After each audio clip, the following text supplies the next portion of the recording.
La rosa derecha, rosa derecha, rosa derecha, rosa derecha, rosa derecha.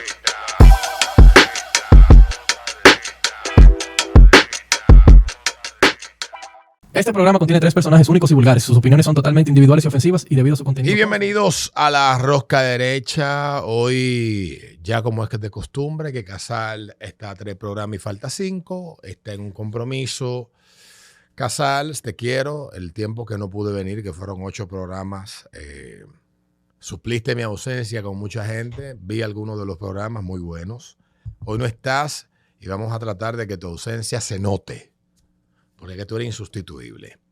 Le damos las gracias por acompañarnos a un talento de este equipo de Falla Media, Ariel Lara, bienvenido. Gracias, hermano, por estar aquí haciendo de taponero, como lo llamamos en la radio. Claro.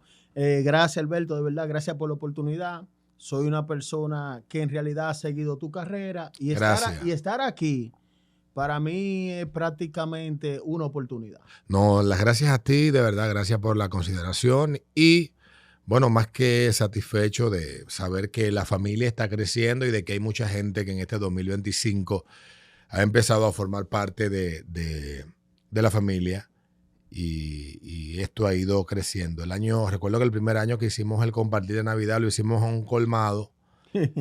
Después el año siguiente fue en un sitio en la Roberto Pastoriza.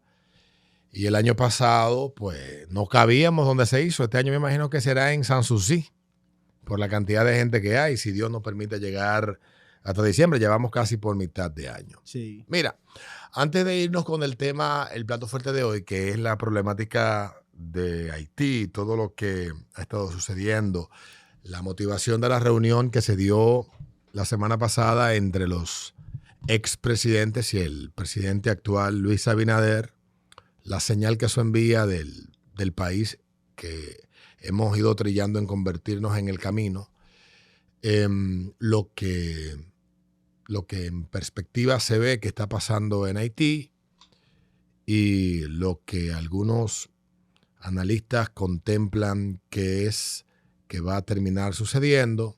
Uh-huh. Durante las últimas semanas, los últimos meses, las redes han sido centro de debate. Y quienes hacemos vida en las redes sociales, yo particularmente soy un usuario de las redes sociales porque a veces comento en Twitter, a veces comento en Instagram, a veces comento en TikTok. De ahí no paso otro comentario, a veces un poco visceral, ya últimamente no tanto, la salud no me lo permite andar haciendo mala sangre, casi me muero por un comentario de Instagram. Fue por ahí que comenzó mi debacle de salud de hace unos meses. Dios te libre.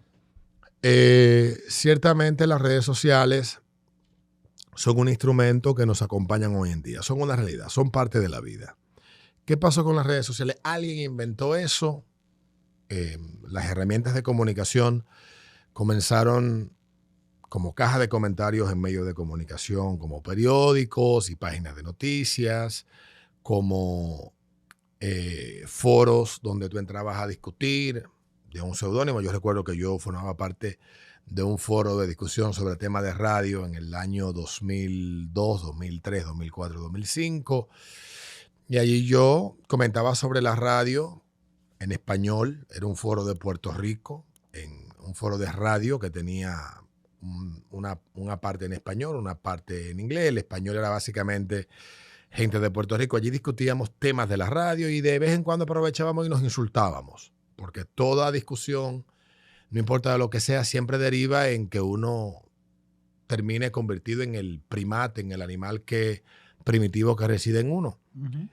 Y con los foros, con las cajas de chats, con las páginas que se dedicaban a esto, fueron viniendo nuevas herramientas y esas herramientas se fueron convirtiendo en otras cosas y aparecieron redes sociales que en su fase más primitiva tuvieron a MySpace, una de ellas, High Five, luego llegaría Facebook hace 21 años, que se haría bastante popular 4 años después, cuando se abrió a todo el público en el año 2007-2008, y llegaría en el 2006 Twitter, que nació como una paginita de 140 caracteres, que era lo que a lo que estaba limitado la herramienta en base a la que se pensó la creación de esa red social, que eran los SMS esencialmente, mandar un texto a una página a través de un SMS donde se publicaba y era para compartir recetas de cocina esencialmente.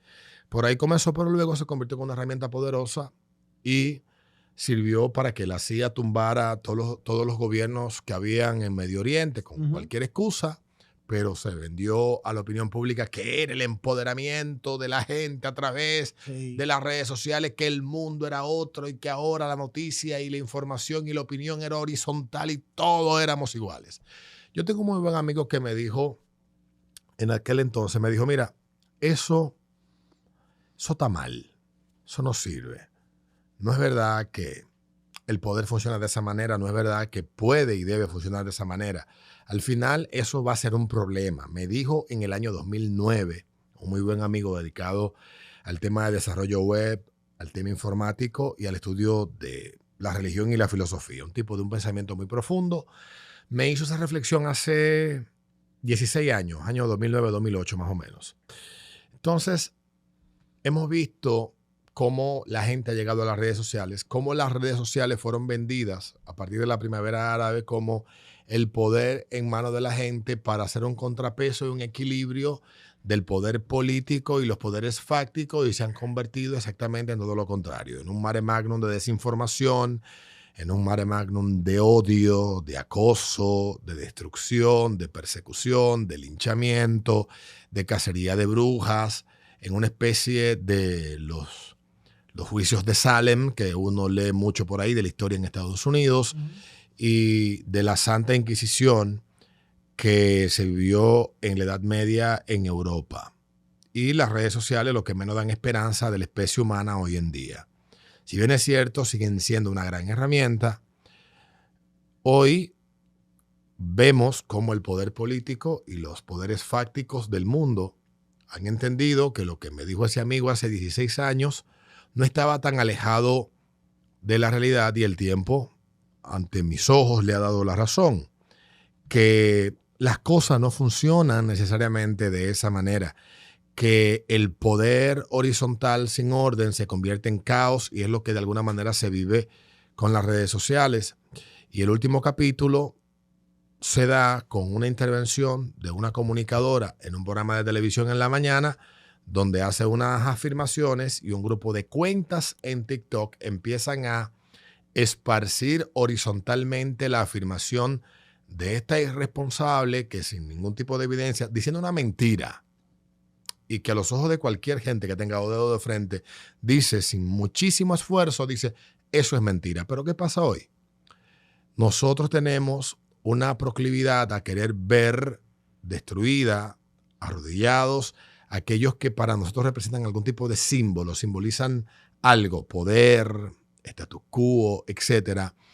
Y le damos aquí esencia a cualquier tontería que se diga de alguien, no porque sea verdad, sino porque es un instrumento para poder arrodillarlo, para poder destruirlo. Y hablo de lo dicho por la comunicadora, la hija Ingrid Jorge, la hija de la Tora, en un programa matutino que ella tiene en el canal de televisión Tora TV, donde ella afirmaba que habían unos videos donde se daba una situación entre una ex funcionaria del gobierno y una actual funcionaria, sin mostrar ninguna evidencia más que cualquiera que tenga un mínimo de PNL, que haya leído un chin de programación neurolingüística, sabe que estamos frente a una mentirosa compulsiva que está inventando un embuste para entretenimiento o con las ganas de dañar. Cualquiera de las dos, pero un acto irresponsable de parte de alguien que involucra a dos personas que usted puede estar o no de acuerdo con su proceder en la vida pública como servidoras públicas, pero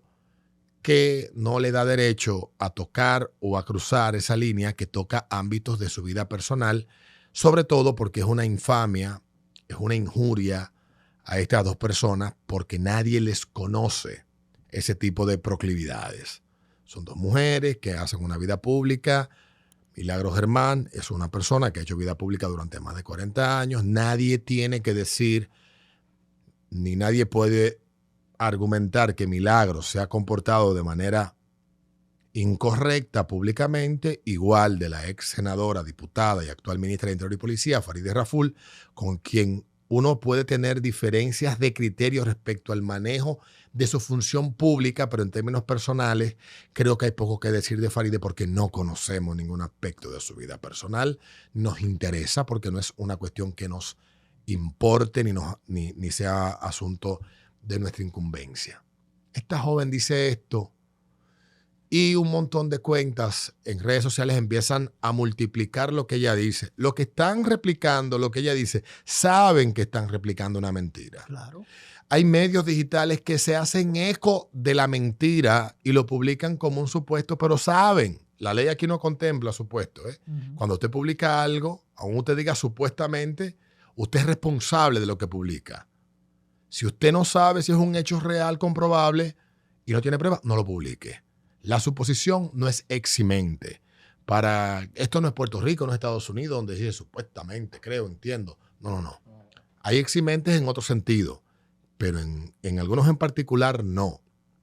Y entonces toman la reputación de estas dos damas, la ponen, la baten, la vapulean. Y yo que hago vida pública desde hace más de 25 años en los medios de comunicación y de manera progresiva en la radio, recibí no más de 60 veces el video de diferentes cuentas, de diferentes usuarios, buscando una reacción mía. Por grupo de WhatsApp también lo compartieron. Mi respuesta fue la misma en las oportunidades que tuve de responder por Instagram y las veces que lo respondí por WhatsApp cuando me lo mandaban. Yo decía, eso es mentira. No compartan eso es mentira. Porque no hay que ser un conocedor de la vida privada de una y de otra, sino simplemente conocer a la fuente de donde proviene la información, que es una fuente que se ha dedicado a la maledicencia, a la mentira, a la descalificación, toda su vida. Y es ahí donde nosotros tenemos que reflexionar de si verdaderamente tenemos en las manos las redes sociales como una herramienta para construir. Hoy, la ministra de Interior y Policía se refiere a estos asuntos en un video. Ella, creo que vamos a tener la chance de ver el video aquí y la gente tendrá la oportunidad de poder ver lo dicho por la ministra. Desde hace meses he sido blanco de una campaña sistemática de descrédito. Ahora, esa campaña ha escalado a niveles inaceptables. Se está recurriendo a la mentira más baja y a la tecnología más perversa para fabricar rumores sobre mi vida personal. Como servidora pública, he actuado con transparencia, integridad y coherencia, tanto en lo público como en lo privado. Pero hoy hablo como hija, madre y ciudadana, por mi familia, mi hijo y por tantas mujeres que han vivido ataques similares. Nunca he ocultado quién soy, cómo vivo, ni lo que pienso. Por eso creo que al ser coherente, toda mentira que nace tiene fecha de vencimiento. No me doblego ni me intimidan las perversidades que intentan difundir sobre mí. Sé lo que buscan. Desacreditar el trabajo que en pocos meses hemos venido impulsando con firmeza. Una gestión más eficiente, transparente e independiente, orientada a fortalecer la seguridad ciudadana, el cumplimiento de la ley y un sistema de sanciones y fiscalización real. Pero están perdiendo su tiempo. Sabemos quiénes son, no les temo. Esto no es un caso aislado. Hoy, cualquiera de nuestros hijos puede ser víctima de extorsión con contenido manipulado digitalmente. Esto no es un juego. Es una amenaza real que debemos enfrentar como sociedad. Por eso, además de dar la cara, estaré dedicada a impulsar acciones concretas para evitar que cualquiera pueda inventar situaciones que destruyan la vida, la reputación o la tranquilidad de una familia dominicana. He instruido a mis abogados a iniciar acciones legales contra todos los que participen en esta infamia. Defender mi nombre no es solo un acto de dignidad personal, es también un deber público, para que nadie más tenga que callar por miedo a una mentira. Hoy más que nunca, cuidémonos todos, porque este tipo de ataques no distinguen edad, género ni profesión. Todos podemos ser víctimas y todos debemos cuidar lo más valioso que tenemos, nuestra reputación, nuestra verdad y nuestra paz. Que esta no sea una lucha individual, sino una causa común en defensa de la dignidad y del respeto. Porque lo que se siente al ser objeto de un ataque así, no se borra con un clic. Se siente en la piel, en el pecho, en el silencio de un hijo que pregunta, o en el nudo que aprieta la garganta cuando alguien cercano cuestiona si es verdad. Esto no se arregla con un disculpa si te ofendí. Eso solo se evita con valentía, con justicia y con verdad. Siempre estaré dispuesta a desmentir falsedades, porque todos debemos construir un país más seguro, más justo y más digno para todos. Y estoy absolutamente segura de que somos más. En términos personales, yo no he visto más que en 2 ocasiones a Farideh Raful en el Canal 9, donde compartí con ella en 2 ocasiones en el programa de María Cela, cuando ella era panelista allí. Yo no tengo consideraciones de índole personal de la ministra de ningún tipo. Yo tengo críticas de índole pública, de su accionar como funcionaria, y es lo único que me toca referirme sobre ella. De Milagros, lo mismo. Milagros, en mi opinión, tuvo un paso por la vida en el servicio público, en el Estado, que a mi opinión dejó mucho que desear, pero en términos personales yo no tengo ningún tipo de consideración de Milagros, y lo lamentable es que la mayoría, me atrevo a asegurar que la inmensa mayoría de quienes replicaron el video no lo replicaron porque mínimamente creyeran que fuera verdad. Lo replicaron porque entendían que con ese video y su publicación de lo que ella decía sobre estas 2 damas, ellos estaban golpeando a estas 2 personas que por la razón que sea, según ellos, se merecían el ser golpeadas. Y yo creo que no. Yo creo que debemos de mantenernos en el terreno de lo conceptual, de lo que es, de lo que tiene mérito para discutirse. Y una acción como la de Ingrid es perversa, es malsana, y yo entiendo que tanto la ministra como la presentadora tienen, si así lo entienden, toda la libertad que les garantiza el Estado de Derecho en la República Dominicana de accionar en los términos que ellas entiendan. Sí, yo veo este caso demasiado grave, porque yo te voy a decir algo, Alberto. Tiene que existir límites. Un ejemplo, ese video que se dio por hecho, porque como lo compartieron, la línea de discusión. No, la afirmación de ella. Sí, la afirmación. De un supuesto video que no existe. Que no existe, pero que ella le da el carácter de que existe. Recuerda que hay mucha gente que se confunde en las redes sociales. Mira, lo está diciendo fulana, lo está afirmando. A mí de entrada ella como fuente no es fuente. No, para mí no es fuente. Pero yo te digo, tú tienes que pensar en el resto. Sí, la mayoría de gente incauta y también deseosa de dañar se hace eco de lo que sea con tal de que se cumpla su propósito, que es dañar. Que es dañar. Un ejemplo, tú recuerdas durante la Segunda Guerra Mundial, un ejemplo, Albert Speer y Joseph Goebbels tenían problemas. Hermann Goering tenía un celo. Martin Goldman. Tú sabes que ese grupo. Ellos estaban entre ellos matándose a ver cuál era el que iba a sustituir al Führer, porque ya ellos tenían un plan de partirle la madre a Hitler, que estaba loco. Entonces, ¿qué hace Goebbels? Que es uno de los más brillantes, pero lo utilizaba esto para la maldad. Tú sabes la 10 teoría goebbeliana. Él utilizaba la 8, que es la teoría del coro. Repite mucho una mentira y la va a convertir en una verdad. En una verdad. Entonces, repetir 1000 veces adecuadamente una mentira la termina convirtiendo en verdad, que es uno de los principios fundamentales de la comunicación publicitaria y de la propaganda. Correcto. Entonces te lo digo porque yo venía con una persona que es la que me mueve y me dice, ¿tú viste eso de Farideh? Digo, eso es mentira. Pero tú eres loco. ¿Y quién se va a arriesgar a decir algo así? Oye. Un loco. Un loco. Yo le dije, un loco que no tiene nada que perder. Un desquiciado. Entonces, esto tiene que tener, Alberto, a mi entender, un régimen de consecuencias. Porque es que se está dañando imagen, se está dañando familia. Un ejemplo, yo tengo mucha contrariedades con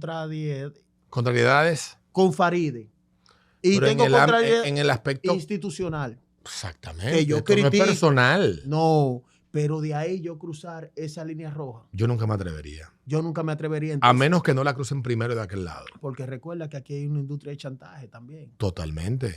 Aquí hay gente que orbitan los medios de comunicación, que su ejercicio comunicacional es crear matrices de opinión que le permitan lograr acercamientos para poder morder a sus víctimas, funcionarios públicos y empresarios. Eso tiene generaciones pasando aquí en el periodismo. Ojo, no todos los comunicadores y periodistas se dedican a eso, pero dentro del negocio de la comunicación, luego de la llegada de la dictadura, de la caída de la dictadura, ese negocio ha sido muy lucrativo. Sí. Y aquí ha habido comunicadores que han perdido la vida por ese modelo. Comunicadores y personas públicas.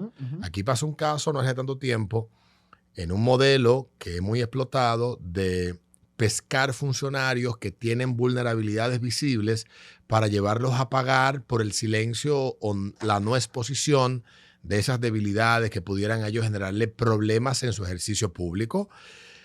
Eso se calmó después de ese episodio. Ya los que se dedican a eso lo hacen de otra manera, pero hubo de haber ocurrido una muerte que conmocionó al país hace 8 años para que esto por lo menos se calmara. Aquí habían 4 estaciones de combustible donde se sentaban los que se dedicaban a eso, a recibir fund de cuarto para quedarse callados. Eso es así. Para no decir cosas. Y todo el que esté en el medio sabe que eso es un modelo. Pero una cosa es tú extorsionar con la verdad y otra cosa es tú pretender decir mentiras y que no haya consecuencias. Esa es la diferencia. En esa palabra radical. Que ambas cosas son moral y éticamente cuestionables. Claro, y tú lo dices, y es una palabra clave, consecuencia. Tú ves un ejemplo con eso. Si no existe una consecuencia, va a seguir pasando. Si no existe una consecuencia, va a seguir pasando. Mira, el video que yo veo hoy de la ministra me parece como una pieza de comunicación bien manejado. Yo lo vi, sí. Me parece que ella habla desde el corazón en lo que dice. Creo que allí no estamos viendo a la funcionaria, estamos viendo a la persona. Yo he visto, conocí en la vida política muy joven a Faride, la conocí como una joven hace ya muchos años. Dentro de la política, Faride y yo somos de la misma generación, tenemos la misma edad. Y desde la primera vez que la vi, ella siempre ha sido una mujer brillante, es una mujer de muchas condiciones. Pero hay situaciones que a ti como servidor público te afectan en lo profundo. Yo me expongo públicamente en contra de mi voluntad. Elegí una carrera que luego de todo lo que me trajo me di cuenta que no era lo que quería en mi vida, pero ya es lo que hay. Y tú lo que tienes es que básicamente aceptar que esto es lo que hay. Yo elegí la comunicación me ha expuesto, la exposición hace que la gente se interese, el interés genera conversación, la conversación rumores, y los rumores muchas veces parten de una pequeña verdad acompañado de muchas cosas que no son ciertas. Pero eso está bien que pase en un juego de dominó en el colmado. Yo jugando, fulana, podemos especular en una reunión de panas en un apartamento en el centro de la ciudad, en la playa, mientras nos bebemos unas cuantas frías. Pero que los medios de comunicación alimenten, porque hay que meterle al bloque ese monstruo. Es un monstruo. Todo lo que toca lo consume. Es lo que yo me encuentro problemático. Nunca he estado de acuerdo con eso. Respeto el estilo de cada quien, pero observando en silencio y en la distancia y habiendo sido víctima de lo mismo muchas veces, puedo decir que el monstruo malvado de la especulación convertida en fuente de entretenimiento, que siempre lo ha sido, pero antes había un cuidado. Una cosa sí, había un cuidado. Se especulaba, pero se especulaba como una forma de tirar a circular las verdades que ya se conocían con certeza y agregar fundamentada. Sí. Pero lo que estamos viviendo hoy y lo que las redes les permiten a una masa que no es, Y es aquí donde donde estamos confundidos mucho de lo que hacemos vida pública, es que le atribuimos a lo que pasa en las redes ser lo que pasa en la vida real. Y no es así. La vida real es una, lo que pasa en el entorno digital es otro. Y no importa lo que usted le digan los teóricos, come mierda, habla cica, vende humo. Las redes sociales, lo que allí se habla, tiene una dinámica psicológica y un comportamiento de los individuos que allí interactúan que desencadenan eso que allí se da. Que es muy diferente a lo que pasa en la vida real, donde yo te veo a ti y donde hay un puño que fácilmente termina reposando sobre tu boca y eso limita. En las redes no existe ese elemento y da la sensación en países como el nuestro que no hay un régimen de consecuencia. En República Dominicana hay un funcionario de este gobierno que tiene una iguala con una oficina de abogados.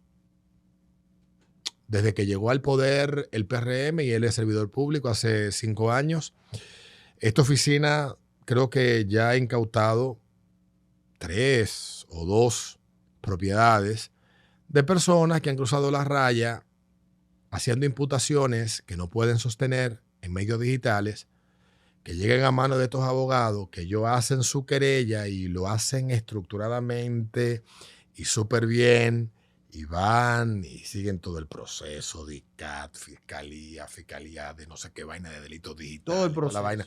Todo el proceso que los abogados conocen que se hace y citan, someten y logran condena. Y nadie se ha dado cuenta. Uh-huh. Pero de ese funcionario nadie habla, porque él es un servidor público que se toma muy en serio su reputación. Y cierto que muchas supremas cortes, incluyendo la española, han dicho, las personas que hacen vida pública deben y tienen, por la exposición que tienen y el servicio que hacen, que ser más tolerante que un individuo que lleva una vida privada respecto a lo que se diga o no sobre ellos, hasta cierto punto. Suprema de España, ha pasado en Sudamérica, en Estados Unidos ya se ha discutido y se ha dicho lo mismo también, etcétera. Y en la República Dominicana también hay sentencias similares. Uh-huh. Pero ello no significa que una persona pública, en este caso un ministro, una exministra, no tengan derecho a exigir una reparación por un daño despiadado a su reputación porque una persona malintencionada, y esta es la parte importante, cuando hay una mala intención en lo que se dice, agrava aquello que se te imputa. Uh-huh. Porque tú puedes ser víctima de alguien que te dijo algo, como ha pasado en muchos casos, y la justicia es más laxa. Aquí hubo un caso bien sonado de un periodista que repitió lo que dijo un comunicador en Estados Unidos de la hermana del presidente Danilo Medina y un jefe de la policía. Sí. Y él lo repitió, como que él estaba ahí con ellos dos en la habitación. Y lo dijo varias veces, lo vi yo, el video, no una, no dos, no tres. Y ella lo sometió a la justicia. ¿Y qué dijo la jueza cuando estaba motivando su sentencia? Si bien es cierto que usted como periodista y las personas públicas, todos los ámbitos de su vida, que sean interesantes, que sean noticiosos, son elementos que se pueden exponer públicamente. El problema suyo fue su interferencia personal en lo que estaba dando como información. Cruzó la línea. Usted habló como que usted presenció el hecho y no se refirió al hecho como algo mencionado, señalado o imputado, póngale usted la calificación que usted quiera, por otra persona, otra fuente. Usted lo dijo como que usted lo vio, como que usted fue testigo, y usted no dejó espacio para protegerse como periodista, y habló y afirmó y opinó de lo que usted no sabe. Y entonces yo no tengo otro camino que condenarlo por lo que se le está imputando, que es difamación, que es el daño reputacional de una persona imputándole un acto de infidelidad con un funcionario público. Y es allí donde en República Dominicana hemos quedado a deber. Casos como ese funcionario, que sus acciones legales no se hacen públicas en los medios, a él le dan tranquilidad y la gente sabe que él no juega. Pero hay aquí una industria, hay grupos de gente que hace comunicación sin ser comunicadores, que utiliza la descalificación, la infamia, la injuria y todo lo que venga agarrado de la mano con eso, porque la libertad de expresión que existe y debe de garantizarse, pero también acompañada de ella viene el régimen de consecuencias cuando usted cruza la línea. No, y cuando tú cruzas ese tipo de línea, Alberto, hay algo que debemos de tocar, los daños colaterales. Familia. La familia. El daño reputacional. Tú imaginas que no es el caso de Faride ni de Milagros. Ni de Milagros, pero tú imaginas un esposo, vamos a hablar claro. Bruto. Ve una acción así, anda en todos los lados, le hacen un bullying, porque todo esto sucede. Todo esto sucede. Vamos a ver Eso puede desencadenar una desgracia. Una desgracia. Y eso dijo la jueza en el caso de la exdiputada y hermana del expresidente Danilo Medina, hace ya como 8 años, cuando ella emitió su sentencia respecto a lo que a este periodista se le imputó haber difamado a esta señora. Sí. Dijo, usted no pensó en que esa señora tenía marido. Y ella se refirió a eso. Ella dijo, por suerte que mi marido me conoce y esto pudo haber generado una desgracia en mi familia. Pero todo el mundo no piensa así. Además, tú tienes que pensar en los hijos. Que también son parte del daño colateral. Imagínate un ejemplo. Los hijos de esa ministra que están en el colegio. Sí. Sus compañeros de clase que posiblemente han visto lo que se ha dicho. Lo han visto porque en TikTok eso está viral. TikTok, en todas las redes sociales. No pensemos en un mundo ideal, que no vivimos en un mundo ideal. Algún compañero de clase lo vio y ese niño está enterado de lo que se está diciendo de su mamá, o esos niños están enterados de lo que se está diciendo de su mamá. En el caso de Milagros, sus hijos son adultos, pero también hay un daño, porque tú no quieres ver a tu mamá expuesta y mancillada, no importa si es figura pública o no. No importa. Entonces yo te voy a decir algo, tú tocabas algo muy importante también, Alberto, el tema de los medios. Aquí nadie estudia para estar en un micrófono. O sea, o nadie tiene responsabilidad, porque quizá hay algunos que estudian y tampoco tienen responsabilidad. Y tú sabes que es lo peor, que es más lo que tú dices, lo último, que lo primero. Sí. Hay un fenómeno que Albert Mena lo llama el demonio de los views. Tiene consumido a mucha gente en la República Dominicana. Y en esa vorágine de dar la primicia, los medios han caído en ella. Yo leo directores de medios que escriben de manera constante, los medios que ellos dirigen, sobre los límites que debe de establecerse un periodista cuando va a hacer su ejercicio como profesional y lo riguroso que debe de ser al momento de transmitir una información, asegurarse de que lo que va a decir cumple con los criterios periodísticos fundamentales. Interés público, ser cierto, contrastado 2 o 3 veces, de varias fuentes diferentes, que entre ellas no se conocen, etcétera. Y por el valor y la utilidad que tiene, pues se transmite a la audiencia que es lo que en esencia llamamos noticia, que es un hecho que es del interés público, del interés colectivo, que afecta a sus vidas, que impacta en la vida de las personas de alguna manera, positivo o negativamente. Y uno lee estos periodistas, pero ve sus medios que hacen lo mismo. Te voy a poner un ejemplo reciente. La tragedia del Jet Set ocurrió en la madrugada del 8 de abril. Sí. Yo estaba durmiendo, me desperté y cosa extraña, en el tiempo que estuve convaleciente, no prendí la televisión y puse el canal 7 y allí estaban transmitiendo en vivo desde el Jet Set y vi la tragedia, me sorprendió y pasé al 37. Cuando paso al 37, en el canal 37 están transmitiendo y dentro de las cosas que allí aseguran, afirman, dicen, mientras iban a entrevistar a la hija de Rubí Pérez, que ya estaba afuera, frente a la estación de combustible, esperando alguna noticia de su papá, es que habían dicho que Rubí Pérez había sido ubicado porque él estaba bajo los escombros cantando, que lo habían canalizado. Y eso lo confirmaron muchos medios. Que lo iban a sacar de allí. Sí. Y aquí eso lo publicaron todos los medios. ¿Cuál fue el periodista que hizo la labor periodística para confirmar si eso era verdad o no? Esa es la gran pregunta. Ninguno. Pero yo te voy a poner otro ejemplo. ¿Tú recuerdas Ninguno. ¿Tú recuerdas cuando mataron al presidente Jovenel Moïse? Sí, eso fue en julio del 2021. En julio del 2021. Salió de ahí. Es para que tú veas que esto es delicado, los medios. como tú dices, oye, uno tiene que tener una certeza grande. Yo me enteré de la noticia llegando a la emisora a las 6 de la mañana. A las 6 de la mañana, pero mira qué pasó, Alberto. Que muchos medios publicaron que había muerto Martínez Muiz, la esposa de él. Sí. Lo confirmaron, porque una fuente de ahí llamó y dijo está muerta. Pero hay que ver también. Ella tenía solamente un disparo en un brazo. ¿Me entiendes? Entonces, pero hay que ver qué se busca también. O sea, la profundidad de esto, ¿qué quiere reorientar esa fuente? ¿Se quiere esconder? No vamos a ir a teoría conspirativa, pero un ejemplo, ¿se quiere esconder la figura de ella? Porque tú decís, desde ahí, llamar, o sea, desde el lugar de los hechos, te dan esa versión y eso es creíble. Pues te están llamando de ahí, pero hay que ver el fondo. Si es que yo quiero cubrir o hacer algo, porque se confirmó de ahí que ella murió. En el caso de lo que está pasando últimamente con los medios, hace 24 horas, Fox Sports Argentina publicó unas disculpas porque ellos publicaron en redes sociales una información que no confirmaron. Fox Sports es parte de un conglomerado enorme de medios. Sí. Estos medios, por lo general, tienen código de comportamiento y del manejo de la información.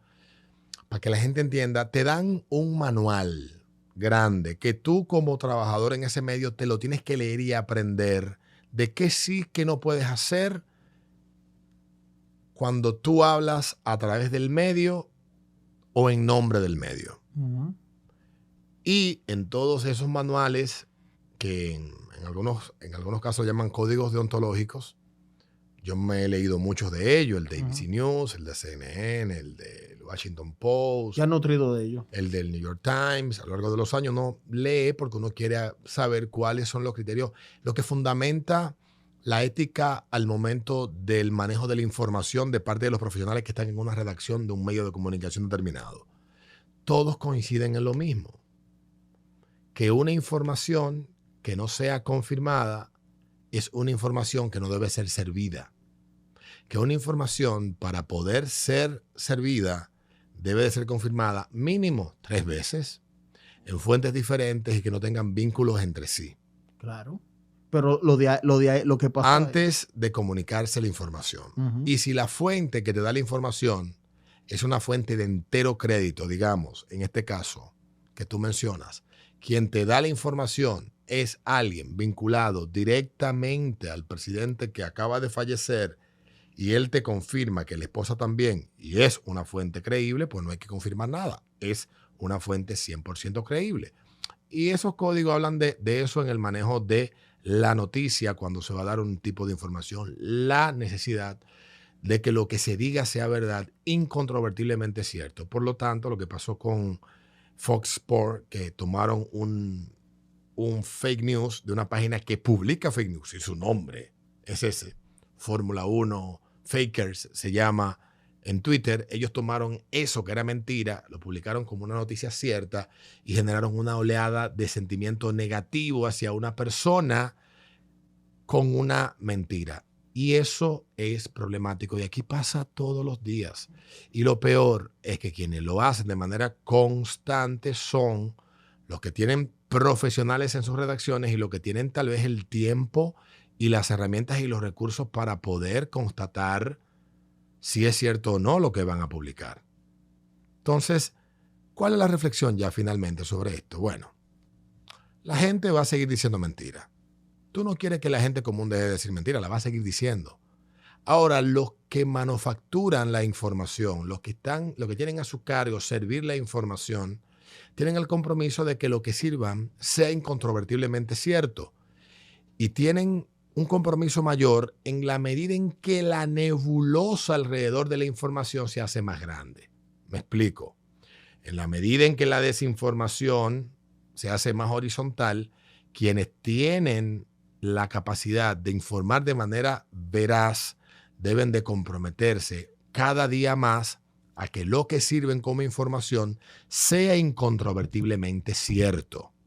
Que hacerte eco de lo que una loca vieja diga en un programa de televisión sin tú ir a una fuente, no has visto el video, no tienes el video en las manos, no te lo están admitiendo las protagonistas que se le está imputando un comportamiento determinado, no te hagas eco, no lo publiques, no le dejes aquiescencia, deja la mentira morir. No, y hay un temita ya para cerrar ahí, Alberto, que tú sabes que existe el fenómeno ahora de la deep fake, que es un ejemplo, yo agarro video. Siempre ha existido. Siempre la manipulación. Siempre ha existido. El nazismo lo hizo. Claro, exactamente, que lo citamos ahorita, pero un ejemplo yo te voy a poner. Hay gente que tiene capacidad con inteligencia artificial. A Jesús no lo crucificaron en base a una mentira. Sí. Y estoy de acuerdo con lo que tú dices. Déjame ver la fuente, lo dijo fulano. Detengo ese video ahí. ¿Qué dijo Poncio? Ustedes han decidido, yo me lavo las manos. Sí, automáticamente. Él sabía que estaban ese hombre imputándole vainas que eran embustes, que lo que había un grupo de cabrones mordidos con él, lo querían ver crucificado y lo crucificaron porque... No, y este video dejó cientos de miles de views en otros canales de comunicadores. ¿Oíste? Sí, y dejan dinero. Y también esa es otra parte también que es parte de la conversación. Como el demonio maldito de los views, todo el crédito al creador del demonio de los views, Albert Mena, sí, tiene de rodillas mucha gente que lo que apuesta es a la manipulación, a las verdades a medias y a la instigación emocional a través de lo que dicen para que los videos se hagan virales. Eso también es problemático.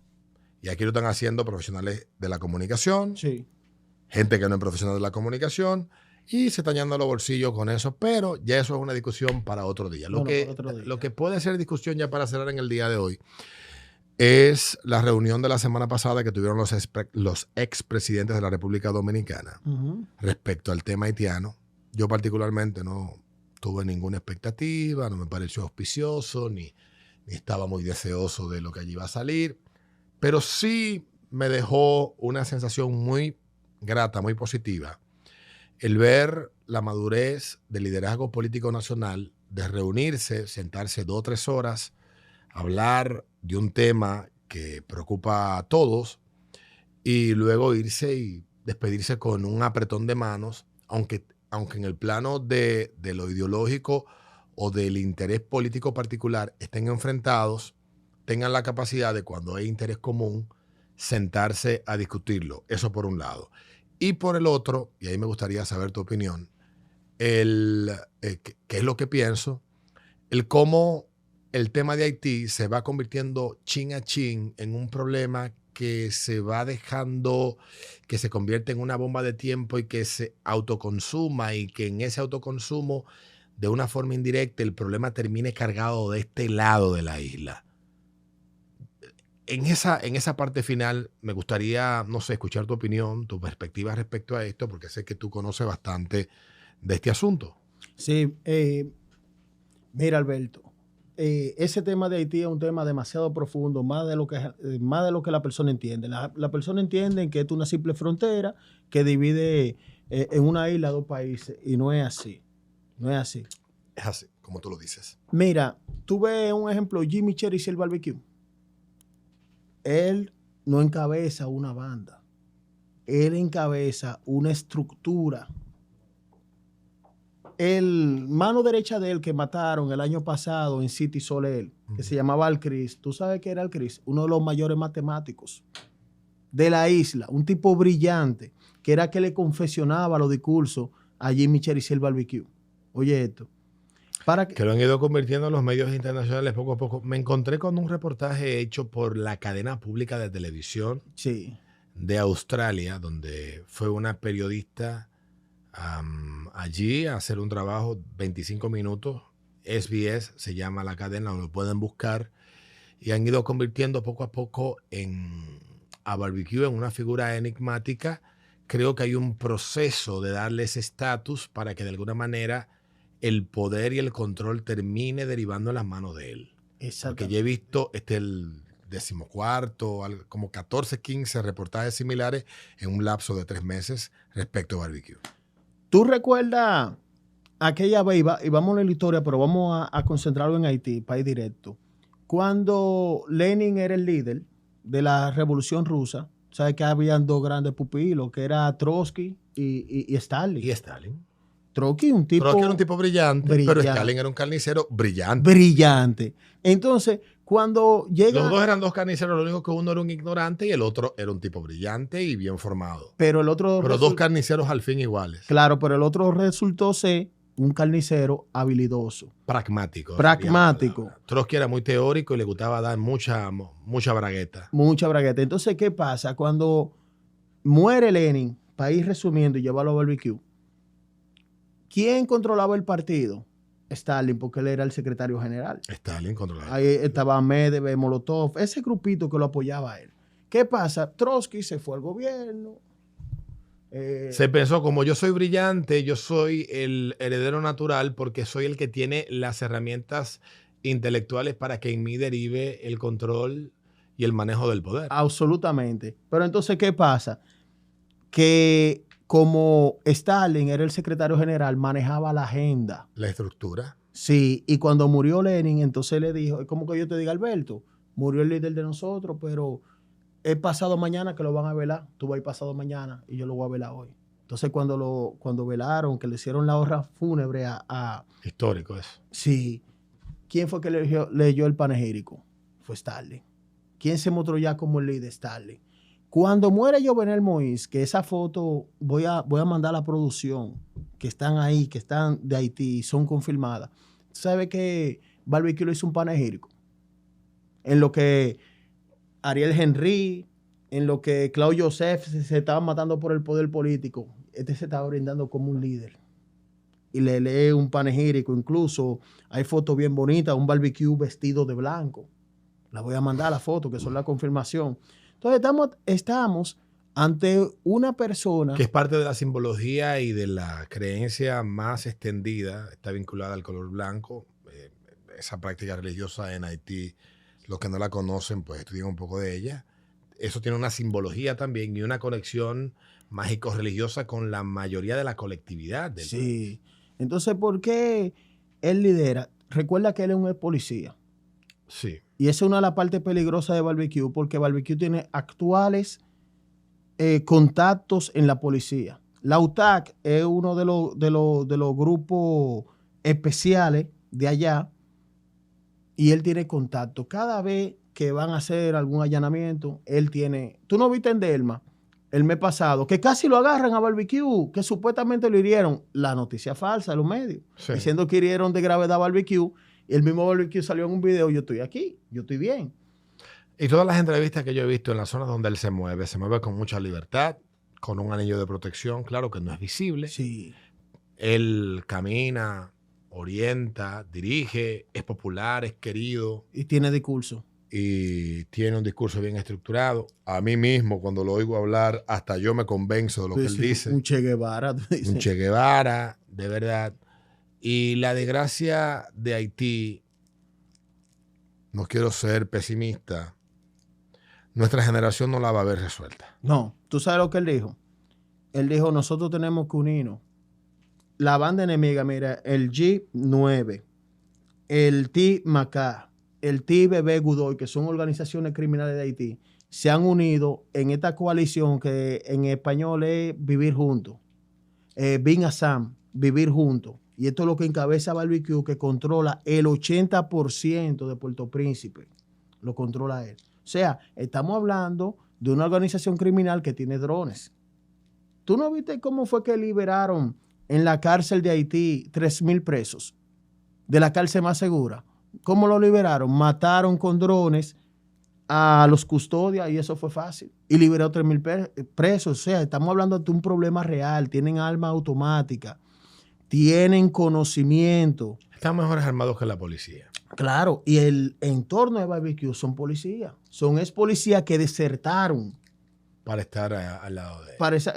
Eso me recuerda un ejemplo. Una estructura como esa debe tener alguna fuente de financiamiento. Sí. Y esa fuente de financiamiento tiene que partir o de lo ilícito o de lo lícito, pero no parte de la nada. Claro. Mira el poder que tiene Barbecue. Yo recuerdo que cuando Ariel Henry, antes de renunciar, allá fue... Que él renunció porque no lo dejaron entrar. Claro, allá fue Brian Nichols, que era el subsecretario de Estado. Después de Blinken, ese Wendy Sherman y él eran los que más tenían fuerza. pero él tenía que ver con el hemisferio. Oye la fuerza de ese tipo. Y cuando vaya que se reúne con Ariel Henry no tiene control de nada. Y Barbecue, para mostrar su poder, abrió los puertos y abrió todo. Ordenó que se abriera todo, estando ese norteamericano ahí. Barbecue, como te digo, no se ataca a lo loco. Nunca ha atacado a la embajada americana, nunca. Ni lo va a hacer. Ni ninguna embajada. Ni ninguna embajada. Porque él no opera así. Tú ves un ejemplo, él cree mucho en la comunicación. Y él trabaja en los medios de comunicación. Claro que sí. Te estoy diciendo que de febrero a la fecha, son 3 meses, he tenido que haber visto unas 14 entrevistas diferentes de bloggers, de canales internacionales de todo tipo, a este personaje que, en mi opinión, la opinión pública está tratando de irlo mitificando y convirtiéndolo poco a poco en el interlocutor válido dentro del país hacia afuera, hacia la opinión pública.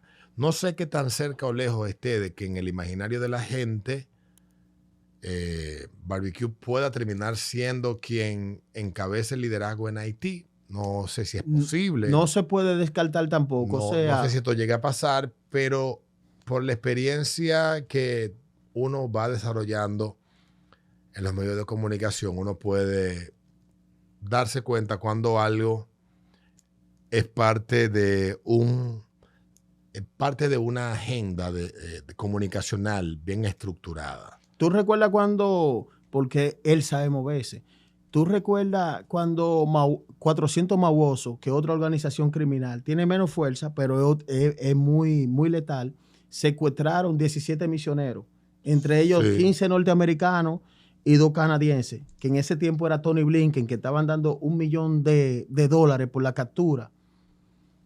Barbecue nunca se coligó a eso. Date cuenta que los pasos que él da son certeros y no es que nosotros aquí estamos alabando a Barbecue. Estamos hablando de que una persona que se maneja inteligente, el GP, la estructura que hay alrededor de él es una estructura que tiene vocación de poder real. Sí, tiene intelectuales. No son un grupo de tigres y punto que controlan territorialmente una zona. Es gente que tiene vocación de poder más allá de 3 calles de Puerto Príncipe y punto. Y yo lo pienso así, me he ido convenciendo en la medida que he ido viendo entrevistas de él y he ido viendo el trato que la prensa le ha ido dando, que pasó de ser un loco entrevistado por blogueros que iban a Puerto Príncipe a un tipo que va, una periodista de Australia, sí. Oigan, Australia, que para llegar a este lado son 20 horas volando, ya es otro el trato, porque Australia es uno de los lugares más lejos del mundo. Y que para una cadena de noticias de servicio público de un país como ese, mande un periodista a tocar un tema. Australia está muy lejos de Haití, o sea, nadando no hay forma de que lleguen los haitianos a Australia. Claro. ¿Tú recuerdas? Ni en bote, ni de ninguna manera. O sea, la posibilidad de que el problema haitiano para Australia sea un problema es nulo. Y ellos son copartícipes de esa estructura de comunicación que ha ido creando como una especie de mito alrededor del hombre. Exactamente. ¿Tú recuerdas en la votación del Consejo de Seguridad? Tú sabes que son 15 países, 10 no permanentes y los 5 permanentes. Francia, Inglaterra, Estados Unidos, Chile y Rusia. Yo recuerdo que cuando ellos iban a enviar los kenianos, que se armó un tranque ahí, tú sabes que China y Rusia no vetaron, tienen poder de veto. Uno que vete, se cae la misión. Pero ellos se abstuvieron. Porque Joe Biden inteligentemente se acercó a Ignacio Lula da Silva, que tenía un acercamiento directo por el tema de los bridge. Y ahí es que logran, oye, está bien, ustedes no se van a ver débil, pero por lo menos absténganse para que no caiga. Y ellos no votaron, ellos se abstuvieron. Y la misión pasó. Nunca se mencionó la palabra barbecue. Tú puedes buscar toda la conferencia de prensa del Consejo de Seguridad de la ONU y nunca se mencionó la palabra barbecue. Ahora han catalogado como terrorista a la organización Via Sam, donde está Barbecue y el Gran Griff, pero la palabra barbecue, Jimmy Chericiel, no ha sido señalada. Lo que resta de eso llama la atención, Alberto. Aproximadamente 7 meses. De aquí a otoño, ¿qué tú vislumbras con el tema haitiano? Mira, yo y aprovecho para responsablemente hacer un llamado por este micrófono porque el tema es fuerte. Hay informaciones de alto nivel, te lo digo porque yo he tenido la oportunidad de entrevistar a Guy Philippe, yo entrevisté a Leslie Voltaire, que es el presidente de la transición de Haití. Que no transiciona nada. No, nada, ni hicieron nada. Yo se lo dije en la misma entrevista. Pero los datos que hay es que eso puede desbordarse a República Dominicana. Si no hay una intervención prácticamente también internacional, que todos los ojos están para Pakistán, están para la India, intereses grandes. Lo que pasa es que la India y Pakistán tienen algo que Haití no tiene. Pakistán y la India tienen bombas atómicas. Sí. Y hay que evitar que ellos dos se enfrasquen en una pelea y que apelen a prioridad, el poder letal que tienen en las manos, que son bombas atómicas, y por eso se genera un interés. Oye, bien, la India y Pakistán embrujaban un pleito. Tú no sabes cuál es el que va a apretar el botón rojo primero. Es terrible. Es problemático. Sí, pero ciertamente el tema haitiano, y te lo digo... Yo no le veo solución hasta ahora. Yo creo que a la comunidad internacional le importa un huevo podrido lo que pasa. No le importa. No le interesa a nadie. Lo siento por los amigos haitianos. Tengo buenos amigos de Haití. Se lo he dicho a ellos con mucha pena, que son empresarios aquí en República Dominicana, gente trabajadora que aporta mucho y que desearían ese aporte hacerlo en su país, porque sí, de allí es que viene su capital y lo han tenido que poner a trabajar acá. Es como si la comunidad internacional haya dicho, vamos a dejar a ver cómo eso se consume. Igual pasa con el tema venezolano, igual pasa con Nicaragua, igual pasa con Cuba. ¿Ustedes creen que no existe la capacidad de que el régimen cubano caiga? Claro que sí. Claro. Y que el régimen de Venezuela se vaya al diablo, sí, de sobra. Sí. El régimen de Ortega en Nicaragua, eso lo tumba Estados Unidos con un peo que se tire. Con un dedo. Un secretario de la Casa Blanca. Ahora, la geopolítica hoy en día tiene un sentido que no tenía hace 50 años, que no tenía hace 30. Hoy el mundo se mueve diferente. El gran problema que tenemos, lo que observamos, aunque no entendamos mucho del término geopolítica y no conozcamos a profundidad de geopolítica, el gran problema que tenemos es que nos quedamos en las décadas donde estos países, grandes potencias, tenían una vocación a la intervención donde quiera que se daba el conflicto. Sí. Hoy no existe esa vocación. Hoy eso no existe. Hoy eso no existe, a menos que no sean en cuestiones muy estratégicas. Entonces, la posibilidad de que usted vea un abril del 65 teniendo lugar en Venezuela en el 2025 es nulo. No, eso es nulo. Eso no va a pasar. No van a llegar a 20.000. Sí. Usted no va a ver un diciembre del 89 en Panamá. O sea, como lo que se vivió en aquel momento con Noriega, que le pusieron no sé cuántos días un musicón en la anunciatura y el nuncio le dijo, mijo, vete de aquí que estamos hartos de ti, algo, sí, este escándalo no lo aguantamos. Ya esas cosas hoy no se dan de esa forma. No se dan de esa forma porque, un ejemplo, mira, nosotros tenemos el Comando Sur, que tiene la sede en Miami. ¿Tú sabes cuál es la jurisdicción de los países del Comando Sur? Son 31 países que abarca en América Latina, porque de México para allá el Comando Norte.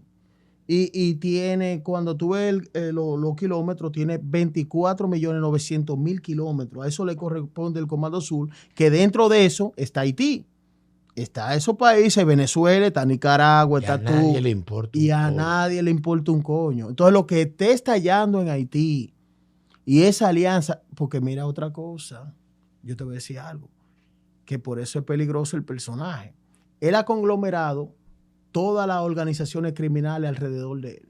La única que no ha hecho coordinación con él es otra que yo creo que es peor, pero no tiene la misma fuerza que el Gran Grif. ¿Tú recuerdas más de 50 personas que mataron meses anteriores? Eso fue antes de diciembre. Y en Greciel, que ellos agarraron y fueron, porque un ejemplo, ellos dominan Solino, Greciel, un ejemplo de Barbecue, City Soler, Bel Air, toda esa zona, Delmas es el centro de operaciones. Pero ¿qué pasa? Toda esa zona lo domina porque el Vía San es más grande, porque conglomera, ya no el G9 de Barbecue, que conglomera 9 bandas.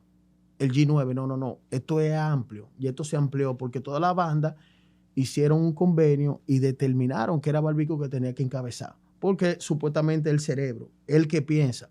Date cuenta, que cuando el G9, un ejemplo, tenía problemas con el GP, que eran mortal enemigo, la forma de operar de Barbecue era muy diferente a la de Mawoso, era muy diferente a la de Grand Griff, a la del TBB Godoy, a todas esas organizaciones, porque le daba una connotación política, un asesino, pero político.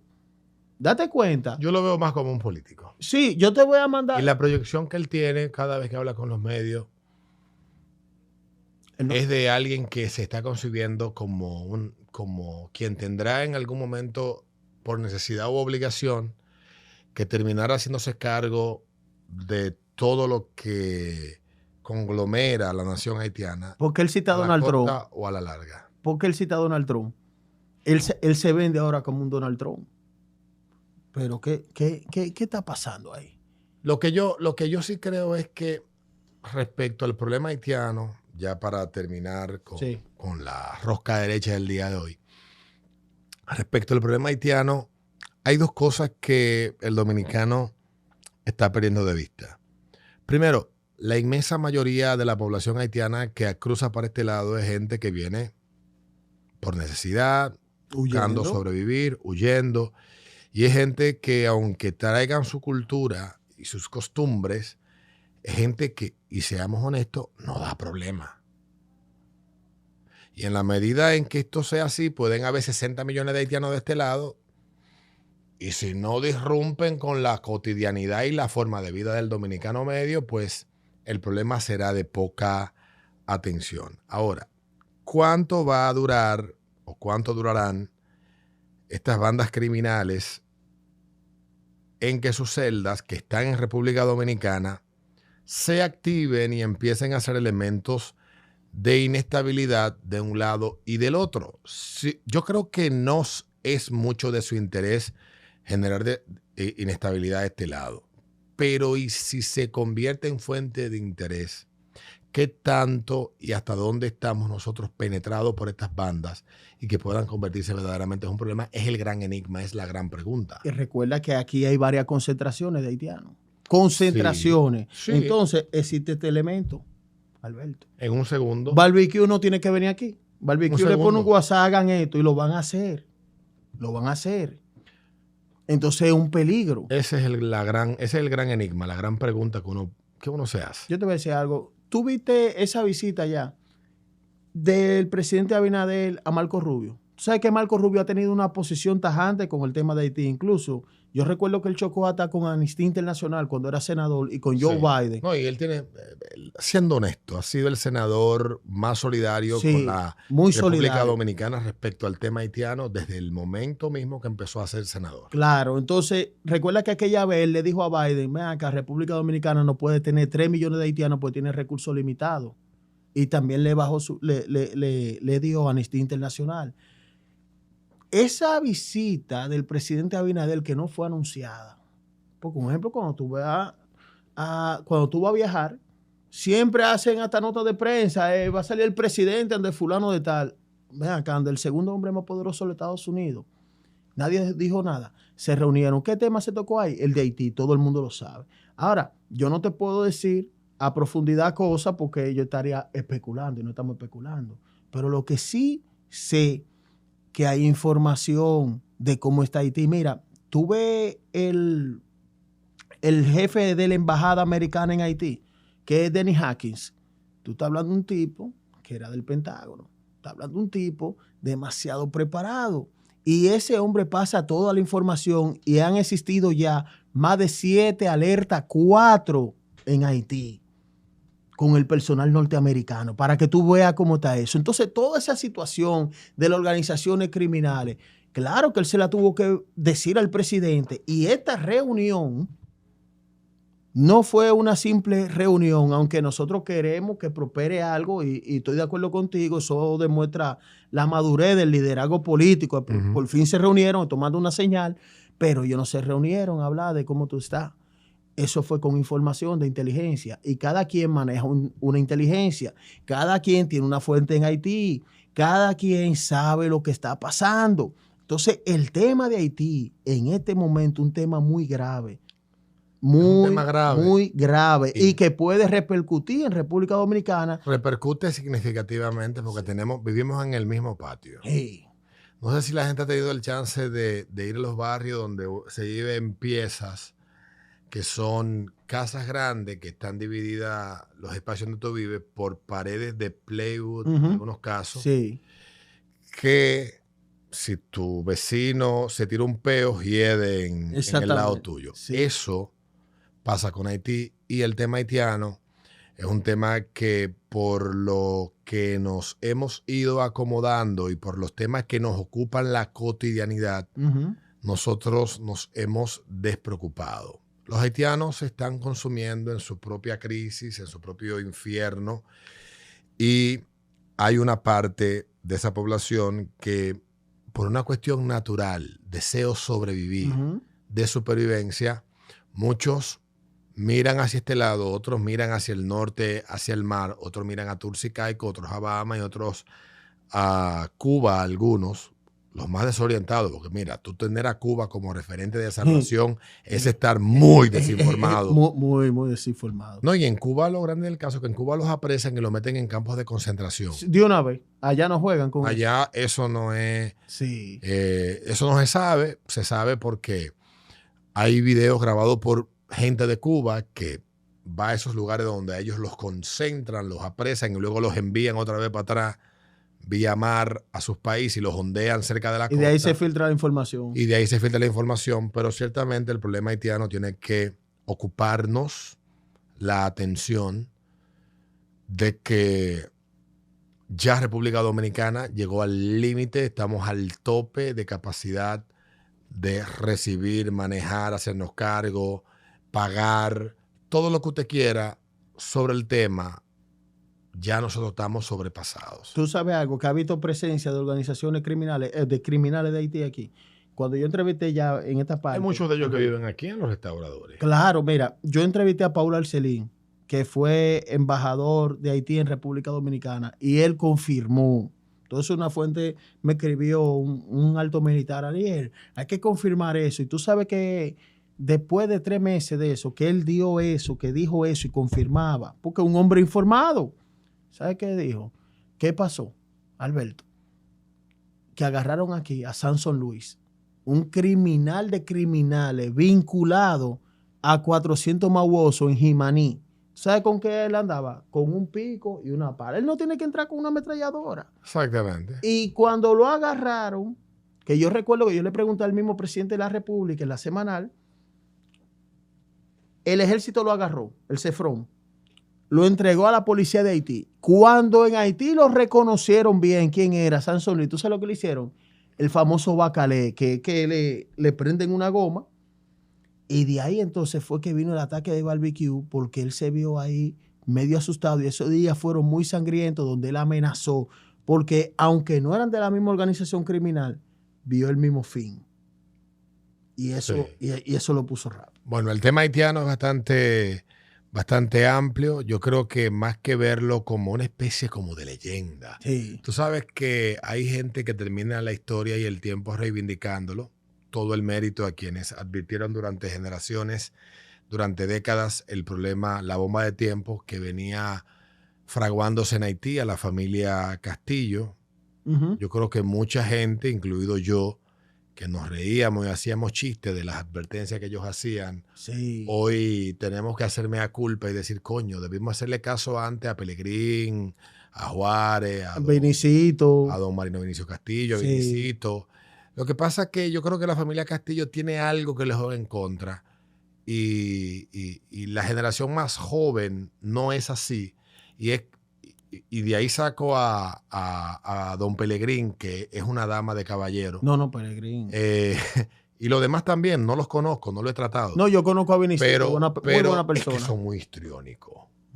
Histrionizan mucho. Entonces ese histrionismo, ese drama, a veces le genera un ruido a uno y uno tiende a magnificar las cosas de la manera equivocada, pero ellos los advirtieron por mucho tiempo de que este problema vendría. El problema llegó.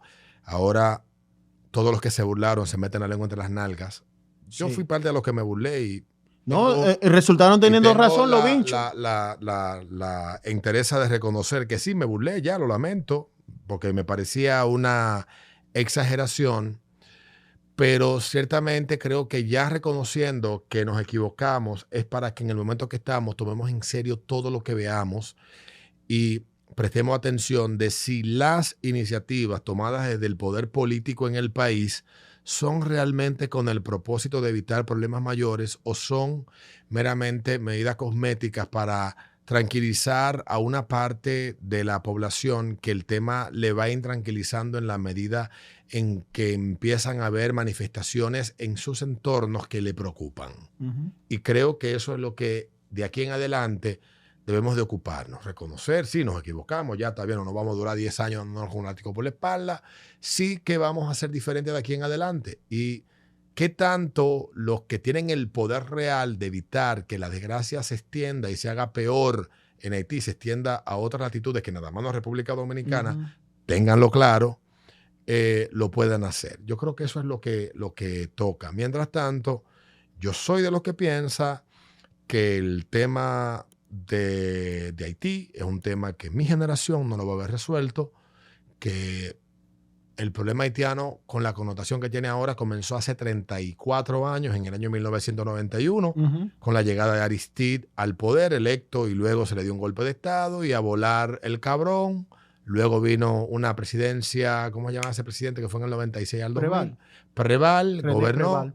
Vino otra vez Aristide, le dio un golpe de Estado, inestabilidad por 8 años, vino después el músico. Sí, de ahí empieza el declive. Vino Jovenel. Martelly, después Jovenel. O sea, yo creo que cuando uno se siente a estudiar la línea de tiempo de Haití, debemos de decir ser poco auspiciosos en pensar en que allí, con toda la desgracia que se han ido yendo sumando de forma accidental a la realidad nefasta que afecta a ese país, es que la solución no está en manos ni de República Dominicana ni de los mismos haitianos. Y quienes tienen en su mano la solución saben que el sacrificio para poder instituir allí un orden tendría que ser muy alto.